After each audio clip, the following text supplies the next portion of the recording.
ابھی ہم نے جیسے بقول مولانا الیاس صاحب رحمت اللہ علیہ کے کہ ہم ابھی کام کہاں سمجھے ہیں، خود اپنے بارے میں فرماتے ہیں 100 اور 100 کا 100 اور 100 کا 100 اور 100 کا 100، اس کا 100واں حصہ میری سمجھ میں آیا ہے جو میں تمہارے سامنے ہماری مشکل یہ ہے کہ دو بول بولنے آگے تو ہم سمجھے کہ ہم تبلیغ سمجھ گئے، دو چار باتیں کہیں کر لی تو سمجھے تو ارے کام تو بہت پکتا مارو ہے، اللہ ہمیں تمہیں سمجھا دے۔ اور اس کی طاقت کے سمجھنے کے لیے دیکھو میں نے جیسے عرض کیا تھا کہ مولانا الیاس صاحب رحمت اللہ علیہ فرماتے تھے کہ ہم تو اس کو کار نبوت اعتقاد کر کے کر رہے ہیں۔ میرے دوستو آگے عرض کر رہا ہوں کیا مطلب ہے کار نبوت سمجھ، جو طاقت، جو تاثیر، جو نتیجہ خیزی حضور کے زمانے میں اس محنت میں تھی، وہی طاقت، وہی تاثیر، وہی نتیجہ خیزی آج بھی اس محنت میں اسی طرح۔ کہ کیا نتیجہ تھا کہ محمد الرسول اللہ صلی اللہ علیہ وسلم جب تشریف لائے عالم کے چار کونوں میں تاریکی ہی تاریکی، شرک ہی شرک، لیکن ابتدا کی تھی حضور پاک صلی اللہ علیہ وسلم نے ایمان کی دعوت سے، ایھا الناس قولوا لا الہ الا اللہ تفلحوا، یہاں سے ابتدا ہوئی تھی۔ اور اس ابتدا پر کتنے حالات کہ 13 سالہ مکی زندگی ساری مجاہدوں کی اور ساری تکلیفوں کی، آپ پر اور آپ کی دعوت پر لبیک کہنے والوں پر، یہاں تک کہ جب مدینے تشریف لائے ہیں تو وہاں بھی چین سے نہیں رہنے دیا۔ لیکن 23 سالہ محنت کے نتیجے میں جس دن حضور پردہ فرما رہے تھے اس وقت جتنی امت موجود تھی اور جتنے کلمہ گو مرد و عورت تھے، 100% امت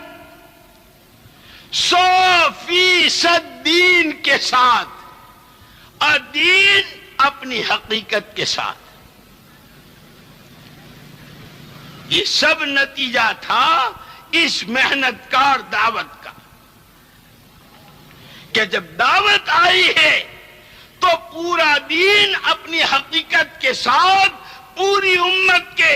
تمام تاجر، تمام کاشتکار، تمام غریب، تمام مرد، تمام عورتیں، ہر فرد امت 100% اپنی دین کی حقیقت کے ساتھ، اور پھر ہر ایک اس پر اپنی جان و مال لگانے والا۔ سبحان اللہ، ایک تمنا کر رہے ہیں خدا مجھے 10 زندگیاں دے، 10 کی 10 ایمان کی راہ میں لگا دوں۔ ایک تمنا کر رہے ہیں خدا مجھے بدن کے روئیں کے برابر کی جانے دیں، میں سب کی سب راہ خدا میں لگا دوں۔ کہ اس دعوت نے زندگیوں میں جو تبدیل، اسی لیے حضرت امام مالک رحمت اللہ علیہ کا قول یاد کرو، لن يصلح آخر هذه الامہ، لن يصلح آخر هذه الامہ الا بما صلح به اولها۔ اس امت کے اخیر کا بگاڑ انہی بنیادوں پر صحیح ہوگا جن بنیادوں پر قرن اول کا بگاڑ سدھار سے بدلا تھا۔ ایمان آ رہا ہو، اطاعت آ رہی ہو، اخلاق میں بلندی پیدا ہو رہی ہو، معاشرے میں پاکی آ رہی ہو، ایک طرف بحیثیت بندہ ہونے کے اللہ کی ذات کے ساتھ کا تعلق بڑھ رہا ہو، خدا کی مخلوق کے حقوق،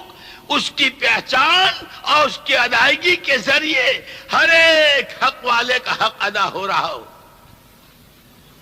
یہ وہ بنیادیں ہیں، یہ وہ محنت ہے۔ اسی لیے میں مثال دیا کرتا ہوں کہ جیسے 500 کا نوٹ ہے، اس 500 کے نوٹ کی قیمت، اس سے ملنے والا سودا، اگر یہ 500 کا نوٹ صدر صاحب کے پاس ہے، وہ کسی دکان پر لے کے چلے جائیں، جو سامان 500 کا ان کو ملے گا، راستے میں جھاڑو دینے والے کے پاس 500 کا نوٹ ہے، وہ اس دکان پر چلا جائے تو اس کو بھی 500 روپے کا وہی سودا ملے گا جو صدر صاحب کو ملا ہے۔ کیوں؟ کہ نوٹ کی قیمت، یہ تو ہاتھ بدلے ہیں، یہ صدر صاحب کا ہاتھ ہے، یہ بیچارے غریب آدمی کا ہاتھ ہے، ہاتھ ہی تو بدلا ہے، نوٹ تو وہی ہے۔ اللہ کی قسم، یہ دعوت اپنی طاقت میں، دعوت اپنی تاثیر میں، دعوت اپنی نتیجہ خیزی میں آج بھی وہی طاقت رکھتی ہے جو محمد صلی اللہ علیہ وسلم کے زمانے